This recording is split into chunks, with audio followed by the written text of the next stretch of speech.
partnerships that meet diverse needs of our students. And today we'll be hearing from Leslie Yingling with the University of Arkansas's College Access Initiative and Cody Ryan with Northwest Arkansas Community College's LIFE program. So I'll turn it over to them. I will turn the microphone on. Sorry, there's extra technology today that I am not accustomed to. So, I got it. It's on. Okay. I'm carrying it around, just like you said. Good morning. I'm Leslie Yingling, as Josh said, and I'm the Director of College Access Initiative and Diversity Affairs Outreach at the University of Arkansas, which means that on behalf of our Vice Chancellor for Diversity and Community, no problem, I coordinate college readiness outreach programming to the state of Arkansas, and I contribute to academic retention efforts on our campus. So working both with junior high and high school students and also with incoming college students and continuing college students to keep them on the path to and through college. Our goals are to improve college access, targeting first-generation, low-income, and underrepresented students across the state, to increase college attendance, retention, and completion, and I could say admission and acceptance and financial aid awards, right? First-year retention, second-year retention, all the way up. We want to increase diversity and retention at the University of Arkansas as well. Okay, so essentially we are a service-based recruitment model for the university. We don't work for admissions, we're not officially recruiters, but as representatives of our university, we're traveling across the state and working with high school students all the time. We're doing soft recruiting while primarily offering college-going resources to students who need them. What that means is that our program is for everybody. It's not limited to students who are interested in the University of Arkansas, though as the students get older in high school and are starting to look toward matriculation, obviously we have the most to offer then on the retention side, those students who choose to come to the U of A. We do this through establishing school partnerships and also by building and maintaining student relationships. We do that through both working in schools during the academic year and then doing campus-based programming for students at the university outside of the academic year. So we do both of those things, and we're working with schools to shape the in-school mechanisms for college going and to contribute to those efforts at the school level, and then to work with students very individually and also in small cohorts to get them prepared for college, to get them better access to college. And then to help them make the transition. Hey, sorry to bust in. If you have a Lexus RX 300 that's black, license plate 171LFP, you're lucky. GMC, right? Well done. Congratulations. Sierra that is white 970RNL parked in the back, you're going to get towed very shortly. Not me. Okay, well, high five if you drive your Lexus. Seriously. I mean, really. Where did we get told? So that's nobody in here. Okay. What we do first is we build school partnerships, okay? And I will start by saying that we have a dedicated staff member in my office, Brian Hembry, if anyone in the room knows him, who works exclusively in Northwest Arkansas, primarily on ACT initiatives. So some of you may have worked with him before. What I'm going to talk about is our larger program and all the services that we offer across the state, but we do have somebody in Northwest Arkansas who's dedicated to this area and to ACT specifically. But we establish partnerships with schools across the state. Those are individualized, so our partnerships with schools are on their terms, based on their needs, based on their goals, and therefore our services in every school are different. They're all tailored to those schools' individual needs, and we'll target specific populations within the school, or we'll work with the entire school based on what their hopes are for having access to university-based resources and people to come in and help. They're formalized. So we go in, we meet with schools, we talk about what their hopes and their goals are, we talk about how we might be able to contribute to those, and then we establish some formalized agreement, whether it's through an MOU or just some other kind of written idea about what we're going to do, what we'll have access to, what they'll have access to, and so we establish that from the beginning. And the idea is that this is longitudinal, so we'll do it forever. It's a permanent relationship. It doesn't end. It's not contractual. It's not grant-based. This is an institutional program. We personalize that with dedicated staff for every area, every school that we're working in. So we have lots of home-based kind of areas. They're not just in Fayetteville. Mine are West Memphis, West Helena, Pine Bluff, and Little Rock. And we're growing into southwest Arkansas, more and more Ashdown, Texarkana, Hope areas, and then into extreme southern Arkansas as well. And there are many other pockets that I could mention, but those are some of the big ones. And we'll have staff who are always going to be dedicated to those schools and those places and those communities so that they have, you know, when somebody leaves, we'll dedicate a new person to it, but they always have a contact. And we are institutionalized. So this is a university-supported program. It's hard-funded. It's not a grant-funded program, though we support certain elements of our programming with grants as we earn them, which is great. We do have institutional permanent funding for our staff and for most of our primary components, so that it's an institutionalized effort that's ongoing. Well, okay. Our school-based outreach looks like this and could include lots of other things too, but these are our primary categories of activity. ACT training, that's both for students and teachers. So in some schools, they want supplemental instruction, and we come and we offer that with our staff ourselves. In many places, they're also interested in aligning everyday curriculum with some of the skills that are applied on tests like the ACT, and so we work with teachers doing professional development to see where those opportunities are so that we're preparing students to perform well on college entrance exams without necessarily even talking about that as a goal, right? We offer financial aid and admissions counseling for schools that need it, because many of them do. Some schools have lots of counselors, some have one, and we can go in and offer that as a supplement to what the counseling staff is able to do with the time that they have. And then we facilitate workshops like essay writing. Self-advocacy is something, that's what I brand, a whole slew of things that have to do with students being able to present themselves effectively, say who they are, explain who they are, why you should be interested in them, right? How to ask good questions, how to know where to go, and that's something that lots of first-generation low-income and underrepresented students need, because they don't have always lots of examples to follow in their communities, because not everybody has gone to college and knows effectively how to navigate that. We also take lots of students on our campus that we know who have come from the communities that I'm working in, and we take them back there. And they talk to students, to current junior high and high school students, about their school experience, about their college transition, and about all the same processes that we talk about, but often they can get to students a little bit more effectively. They certainly relate better, and we have sort of an added trust component when we're able to do that. Then we have lots of campus-based programming. This primarily takes place in the summer, but we also do it on weekends during the academic year. This is where we're bringing students to our campus and giving them a college-like experience in the best way we can. This includes residential programming where they come and stay for a week or longer, and also overnight visits that are shorter and simpler based on schools' abilities and needs. We provide buses, we provide chaperones, we have mentors. Sometimes school districts can pay, they have budgets for this, sometimes they can't, and so we do what we can to make that happen. Our primary summer program is called the ACT Academy. It is for current high school students. We target rising juniors and seniors. They come to campus for a week to get ACT training because that's recognizable to them. That's why it's called, that's the name of the program, right?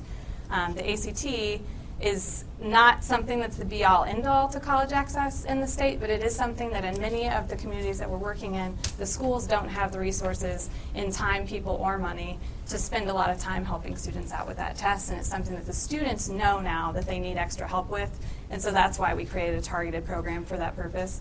But it's not only ACT. The students who participate will get 12 to 15 hours of ACT training, and additionally visit lots of other folks on campus that they need to hear from, financial aid, different departments and colleges and majors that they might be interested in, et cetera. Okay, so they get a good feel for what campus is like. We give them an idea of what college level academics are like. We help them prepare for the admissions process, and they are mentored by current college students that represent their demographic. School-specific visits are part of our partnerships with the schools. So again, lots of students in our partner schools are attending programs like ACT Academy, but sometimes we have dedicated visits just for certain schools or groups of schools who are from a given area. We might provide a charter bus, right, and have 3 different schools have students get on that bus and come to campus for a couple of days for things that are similar to the ACT Academy, but maybe targeted more toward a STEM group or a nursing interested group or something that's part of a cohort that they have at the school level. Then, and this is what it says in the program, I'm going to talk about the most, but Elizabeth asked me to do an overview of all of our programming, so that's what I'm doing. We have bridge programs for incoming students, okay? So all together, we're working with students at the junior high and high school level to get them more ready for college and the college going process. And then we work with those same students once they're ready to transition to college, okay? And I know I said earlier that our programming is for anybody. They don't have to be U of A hopefuls. They don't have to be U of A going. But at this point, we're working with students who are coming to the U of A. So our bridge program is designed for students who are incoming to the University of Arkansas. That's not to say that we dump everybody else off, right? We always say when we stand up in front of students that we want to help you go to college wherever it is that you want to go, and we're going to be here to support that. Sometimes that means I get called by students who want to go to UCA, but they're having trouble getting the right person on the phone, or they're having trouble with their financial aid award letter. And people like us know who to call and how to get information like that. So we perform many of those services still on behalf of students who are not coming to the U of A. But programs like iBridge are designed for incoming freshmen to help them through the transition to college, to help them with the initial shock of the very different expectations that we have academically of students in high school and then in college. We study, so we make lots of data-driven decisions about how we're going to facilitate programs like these. And we have our fingers on the pulse all the time of what courses our students are most likely to drop or withdraw from with a W, or worse, fail. And what we're trying to do is prepare them best for those courses that we know they're going to encounter in their freshman year, and then also advise them away from taking the ones that they're most likely to fail that they don't have to take in their freshman year, okay? An example is lab science. Lab science is one of the toughest things for these students to encounter once they get to campus, and we know that biology generally goes pretty well, and that chemistry does not. Really high-performing students have a hard time with chemistry, okay? Really high-performing students who have come from a college-going community and who have a college, sort of a college-going culture of expectation, often have peers that they can turn to, right? They can, even if they don't know what's going on, right? I was a first-generation college student, but I was from this area. I'd been an upward bound student. I knew a lot of people on campus when I got there. So even though it looked like I was underrepresented in the way that my program targets, I was fortunate that I could look to my left and look to my right and find somebody to ask who might know the answer to the questions that I didn't know the answer to. The students that we're bringing in are from communities that are much less represented on campus, right? So they look to their left, they look to their right. They may not find anybody who knows how to answer that question or help them through it. We try to fill those gaps, both academically and socially and otherwise, so that we better connect students. We create a different college culture of expectation among them so that they can have the sorts of privileges that other students who don't even know what they have do when they get to campus. And our iBridge program does that and many more things. This is an example of the sort of thing that is institutionally funded, but only for a little program. So the students who come to iBridge move to campus 2 weeks early. It's free. They don't have to pay for anything extra. They get their room. They get to attend some special orientation sessions that we call them Rock Camp. They're sort of extended orientation programs. And then they go through our academic programming. What we'd like to do is offer a 5-week summer bridge program where students could take classes for credit. Those classes that we know that they struggle with, if we could give them in the summer their own cohort, their own course experience, and get them off on even a better foot, we would like to do that. That's the sort of thing we write grants for. This is the sort of thing we can do on our own right now. Okay, and then, question? Yes, please. I know that they have programs within the school, and I don't even know if this is the same one. And I'm not sure that Upward Bound is the one I'm looking at either. But I know the students applied for it, and only so many slots for each. Right, that's a great question. So that's probably Upward Bound, or it's likely Upward Bound. Upward Bound works that way. So Upward Bound is a federally funded program by the Department of Education. And every grant serves specific schools. They're limited to how many schools they can serve. And they choose their service schools by looking at how many. Talent Search is the same thing. So that's really, they're different programs, but they perform the same similar services for the same population, and they're both federally funded Department of Education programs. So they are supposed to serve schools that have certain levels of free and reduced lunch students. So schools that might have lots of students in need, but who don't have 92% free and reduced lunch are not eligible for those grants. They also just serve their areas, so they're limited by geography, right? Upward Bound serves a handful of programs in each program's area. We have 3 at Fayetteville. There's one at E.Y.E. There are lots of Upward Bound programs and lots of talent search programs, but still they're very local and regional. Our program serves the state, and we don't have the same limits on cohorts. There's no application for participation in our program generally. The summer programs have capacity limitations, so we can only, like this summer, I'll have 250 students in the next 3 weeks coming to campus for the ACT Academy, plus 50 students for the Bridge program and a handful of students at other school-based programs that we'll have. So those programs have dedicated applications, but overall our programming at the school level does not. Is this program here, is it already in all the schools and you attend those schools regularly? Yes, it is, but we don't have a limit other than, we're limited by staff. We don't have a million staff members we can send out. But generally, if a school is interested in working with us, we say yes and we do what we can to make it work with that school. We have one person who is dedicated to Northwest Arkansas, and then I have 4 people who help me with the rest of the state. But we always say yes. We always say yes. Anywhere.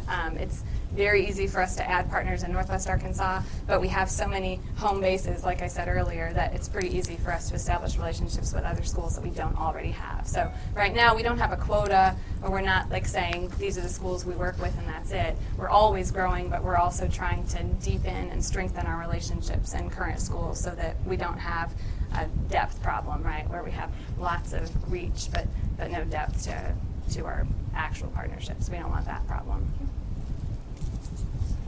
Okay, I mentioned some of this already. What I want to call out before I hand it over to the next presenter are scholarship programs.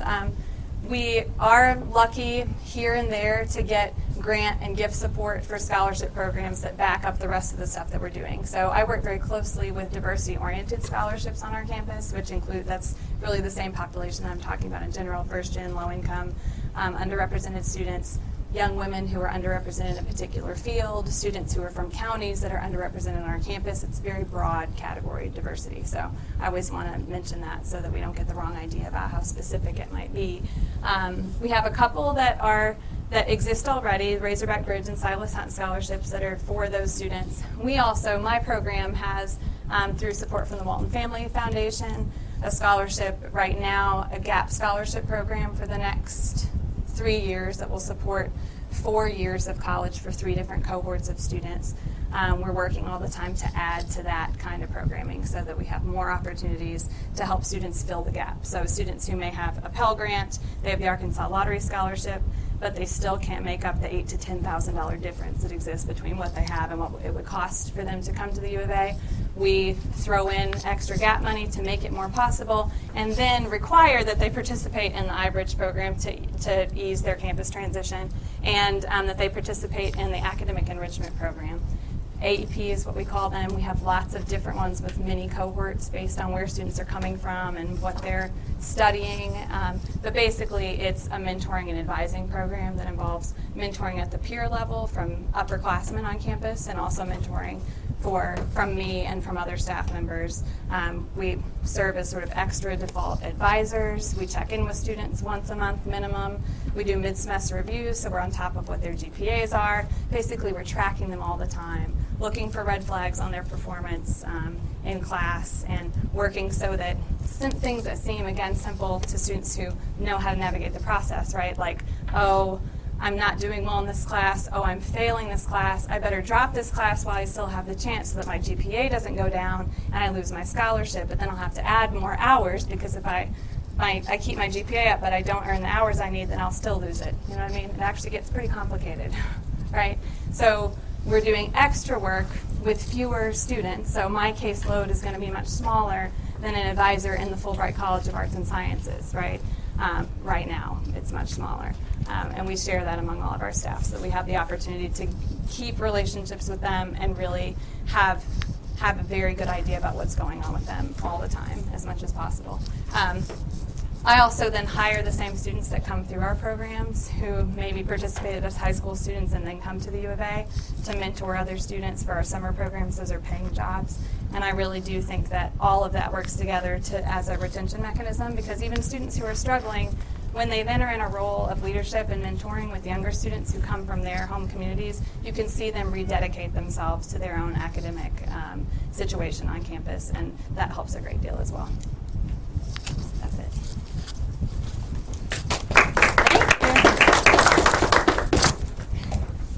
Oh, fun. Thank you. And she might be starting. No. She has a crazy. Much cooler than me.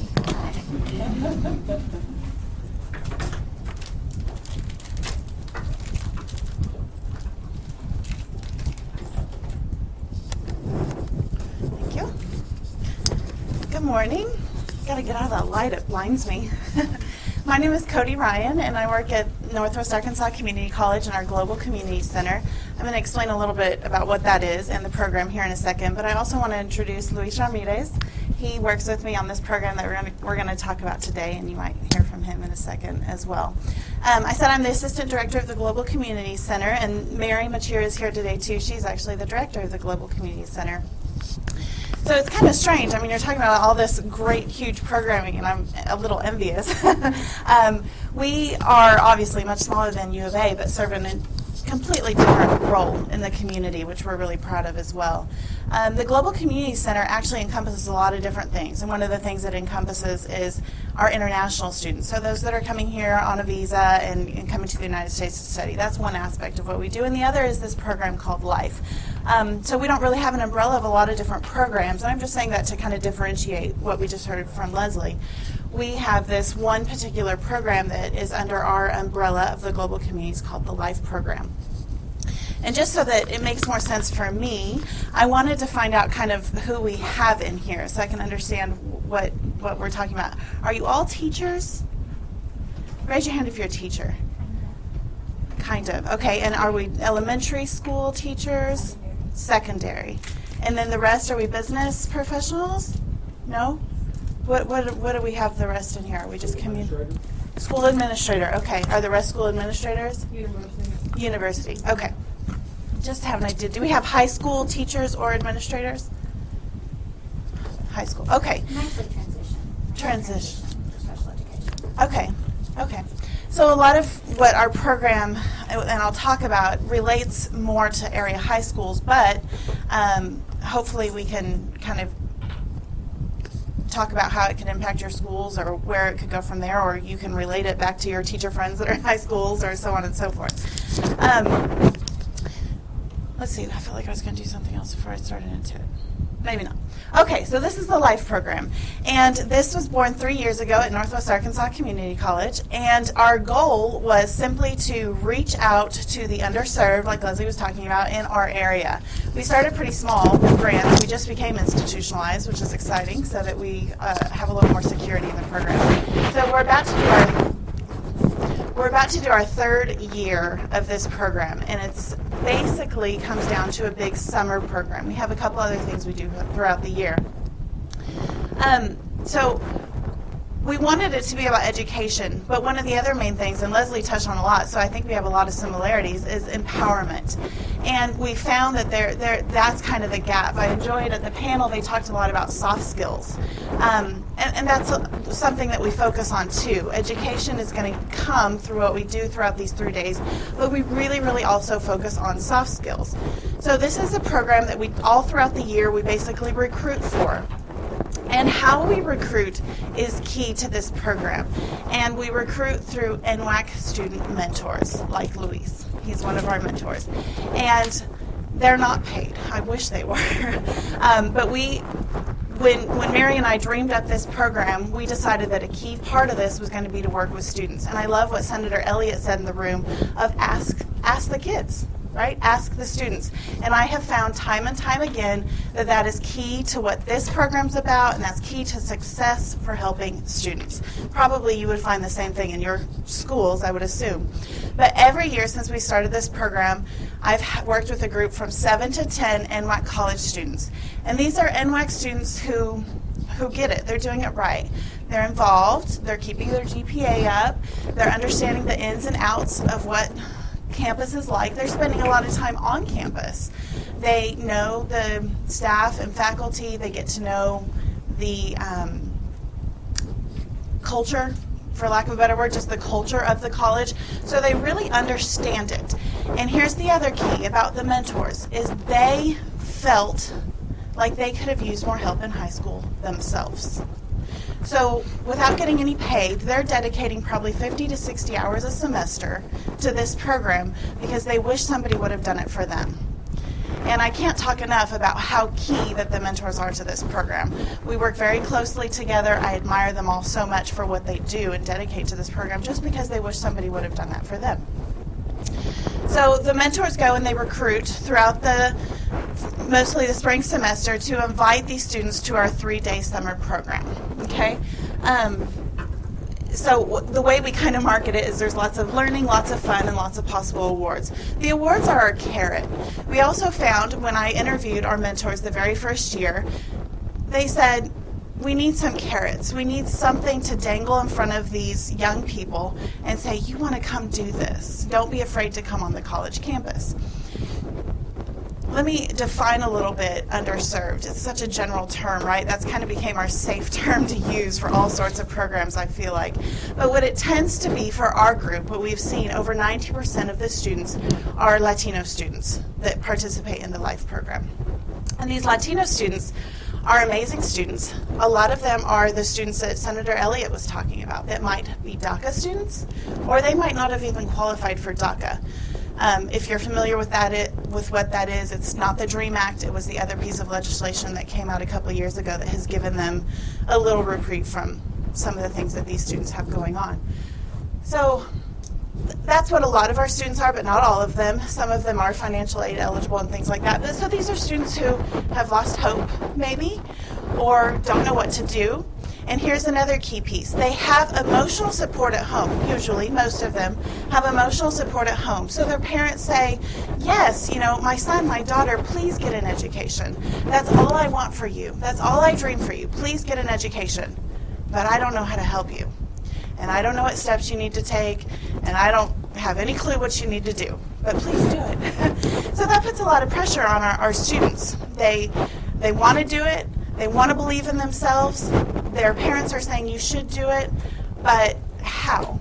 And so what we get to do is we go out into these schools, we tell them that they're going to learn, they're going to have fun, and they're going to win awards, and they want to come to the summer program.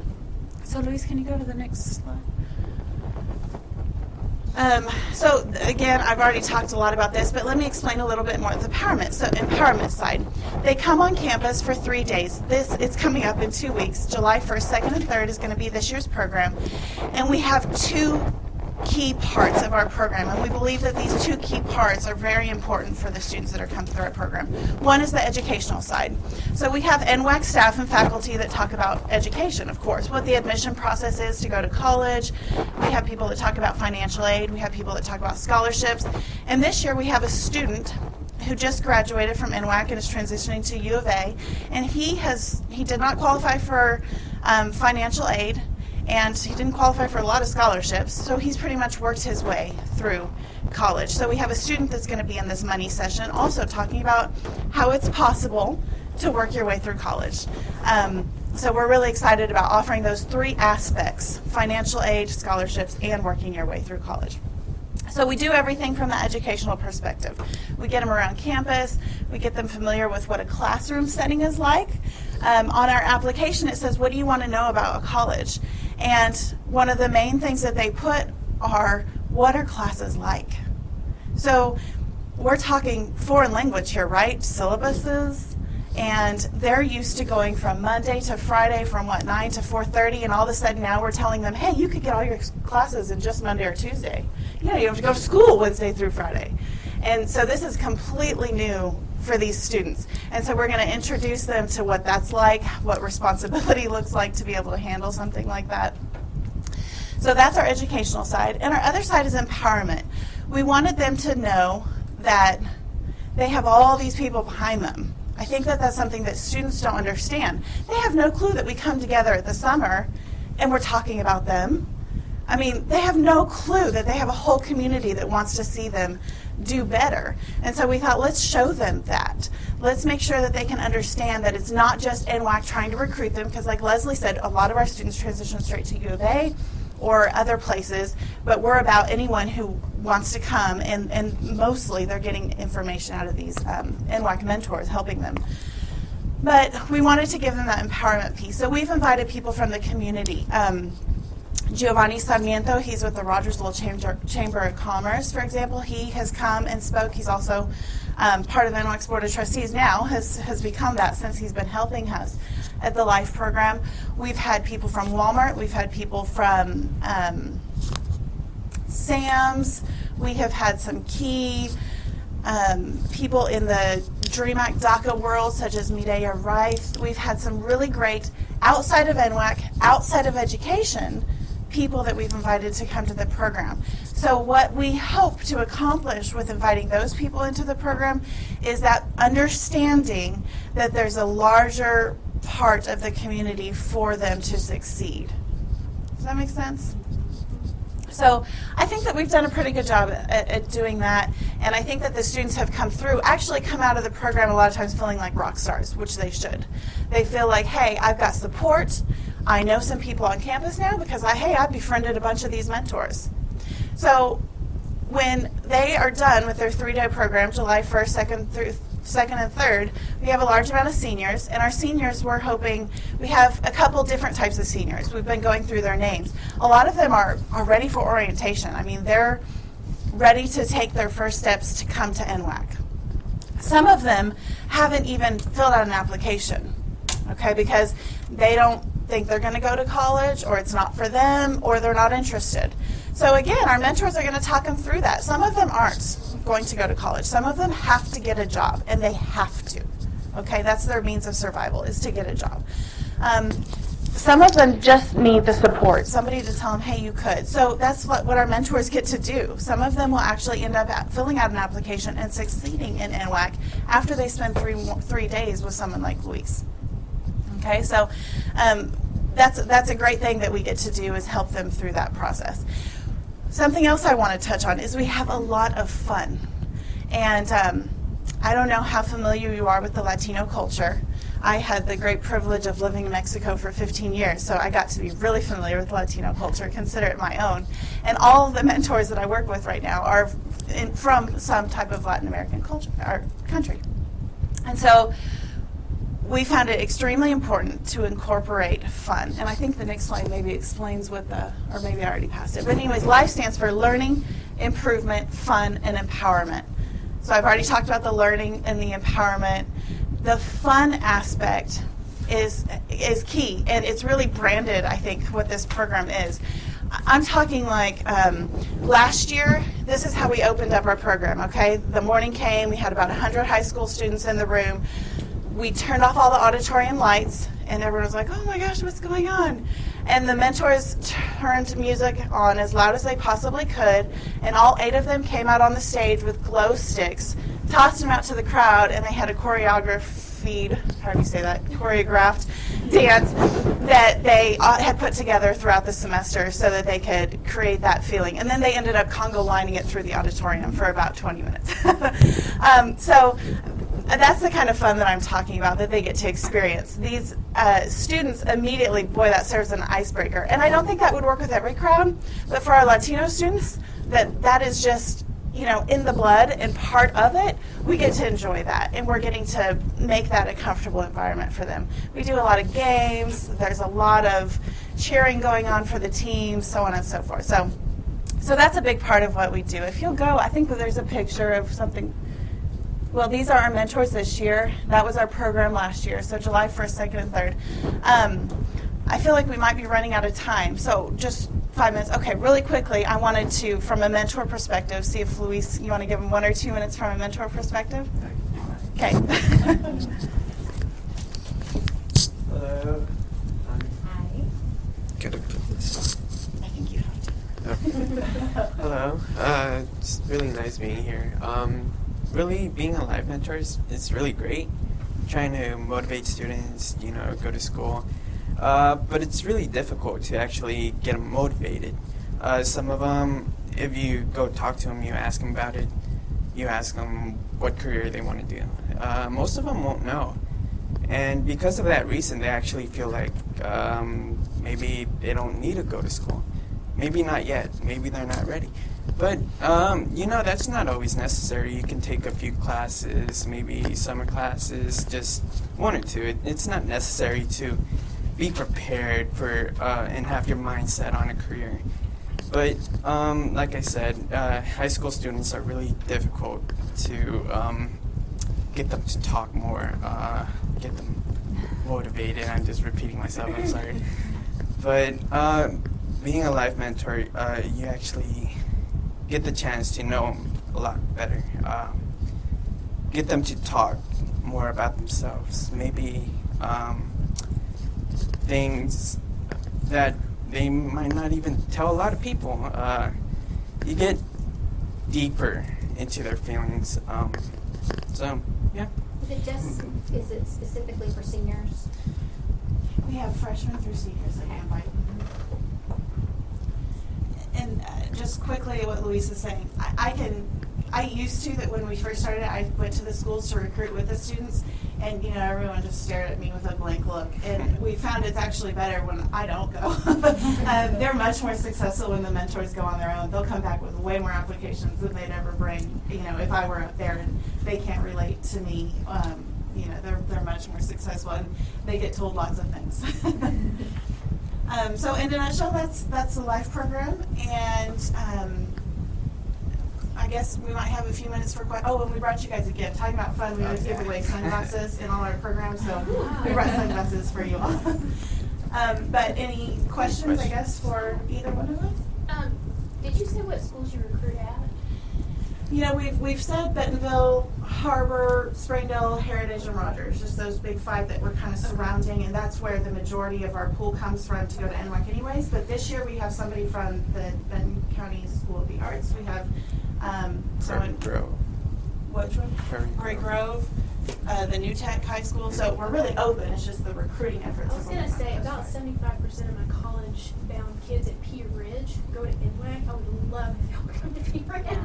That's what I was thinking too, for Gentry, because I actually work at several different school districts, and a lot of the kids that I work with choose, to be at NWAC, and I always do summer tour or school tours with some of the different schools. But yeah, Gentry would be Pea a great Ridge and Gentry. Yeah, because we actually take a bus to NWAC because a lot of the kids don't have transportation, and we give them a tour of campus and we let them fly there. And then we bus them again later in May to get their student ID. So I'd love it if y'all come to Pea Maybe we Ridge. can touch base with Okay. you and exchange cards for Yeah. sure. And I'm in Springdale, where we have a very large Latino and Marshallese population. Yeah, But I'm in middle school, Okay. so I'm not at the high school. But we have a college-bound program, really, I'm sure a lot of the area schools. But at middle school, a lot of times it's where they are making decisions on what they're going to do or what they think they can possibly do.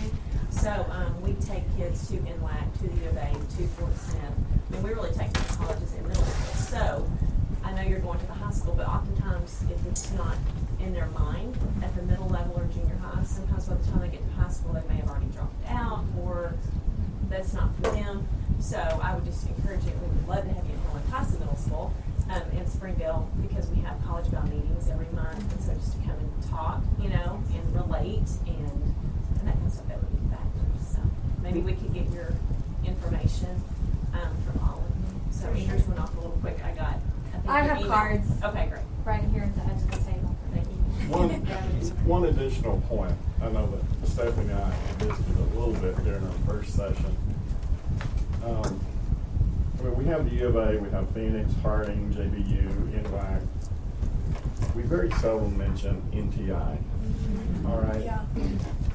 And the panel spoke on this morning, especially Walmart and JB Hunt, that every person is not college bound.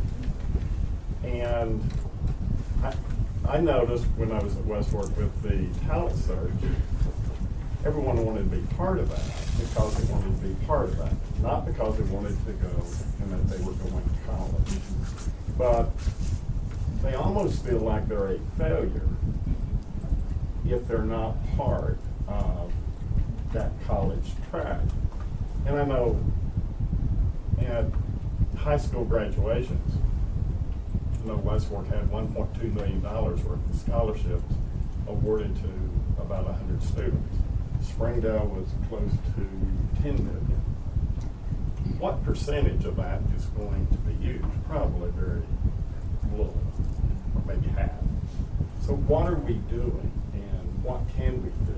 Yeah, I'm at higher level, higher ed, I'm recruiting, and my superior or my supervisor, they like numbers just as you guys. But it's hard for me to sit down and visit with a non-traditional student coming to us with 2 years of college experience, wanting to be a P4 or K6 teacher, and I know that the market is flooded. But that's what they want to do. And what are their chances of landing a job 2 years later? So that's We do. I mean, that's the burning question. I end up facilitating a lot of workshops and conversations about the path to something else besides college, because a lot of the schools, that's one of their needs. I put that up there, and there are countless things that we talk about that I didn't list, but that is one of them. I talk about different fields because there are other. Now, part of the message is that it still takes real good planning and a serious work ethic. If you want to be an electrician, if you want to be a plumber, you have to be trained to do that. You invest your time, and because you're investing your time, you're investing money, less money than college, but still money that you're not earning while you're learning to do it, right? Or to be a mechanic, or to go to beauty school or something. And we have those conversations as well. Then there's a philosophical issue about how you advise students who are going to college to do something that's going to give them marketable skills and a job afterward. And there are lots of different perspectives on that. I tend to align with you on advising students to do things that I think will give them a shot at a paying job afterward. And there are others. There are articles written all the time from folks who would say, you're taking the fun out of learning, and they should just let them go to school and just do something they're interested in. But I got a student right now who's going to graduate with an art degree next year, and I don't see it happening. I just don't. And I'm talking to her every day about maybe a minor, what else? Maybe an internship, something. I mean, it doesn't have to be, your major may not be what gets you a job, but maybe get some experience in something that's going to help you, right? It's a real important issue. I just had a daughter that's graduated from high school, so as a parent perspective, and also have a son that's 14, the apprenticeship piece that I think it was Dr. Smith talked about, I see my son, he's as baby, lazy, I don't know. He has no clue because mom's done it for him. I don't know. I'm worried about him. My daughter, she was driven. I'm not as worried about her, although she can study, she's smart, she can write. She doesn't have any skills. And so I feel like, I heard them talking about we need skilled workers. Okay. Where do they get that? Right. So in the summer, if they are taking classes, more AP, because we're pushing, or, they're going to camp, or whatever you do to well-round your children. But then later on, where's the apprenticeship, the internship? Get some skills, because I heard the legislators say we need people with 3 to 5 years of experience. Okay, well, they have none. They are, out there, I don't know. So I wish as a community, too, we could talk about apprenticeship, internship, grants, not just for underprivileged, just kids that need skills and labor and some work ethic, which they don't have, but employers are seeing. And I'm hearing, same thing about not coming to school. My goodness, we write letters all the time about, can you just get your kid here? There's a lot we can do, but without them being in the building with us, we can't have them read or, all those things. So I don't know, just continuing to talk about the skill level that they need to have and a little bit of that versus just taking AP classes. So you need to make good jobs. That NTI, costs I think, $75,000 to get a degree when really what the employer wants is 35 years of experience. Right, so, you know, if we had that back in school a little bit also, I know we're getting away from shop class and automotive and so on, but why? Isn't that what half these kids need? And then, how's that gonna be in our community? If they're gonna come out and have some skills and get jobs and not just go the other path of, I need some I help. do think the service learning and community service component that now students are very well aware is important, and they've started to realize that it's more important than just saying you belong in some clubs or doing something, that can get at it. And so if they get experience mentoring students, leading some small program with AmeriCorps or with some after-school program at the school level, that I often see that motivates them to look for those opportunities further, so that then they get to college and they look at being involved. And then they're looking at a summer position, whether it's paid or not. And that can do the same thing, but they need to get in the habit of having these other things going on, and those end up, And they wouldn't even creating service, more like the service learning that you mentioned about. My daughter did that, but only because she was in IB. So it wasn't something that all kids do, unless you're in this program of study. That's not really so, but maybe it needs to be. Yeah. And it's like the talent search program too, because only a certain number Get to get to participate, and it's an interview, it's an application process. And so if your parents weren't in tune to that was going on, because when my son was in the 7th grade, he didn't want to do it. And we told him he was going to do it, and he said, you can't make me do that. And his dad said, excuse me? And we made him do it. And he was glad he did it. But I think the big thing is that when the kids get to the high school level, they don't have anything to do with filling out job applications, applying for jobs within the school system, because they have to have so much other stuff. They have career orientation in the 8th grade, which all 8th grade students are required to have.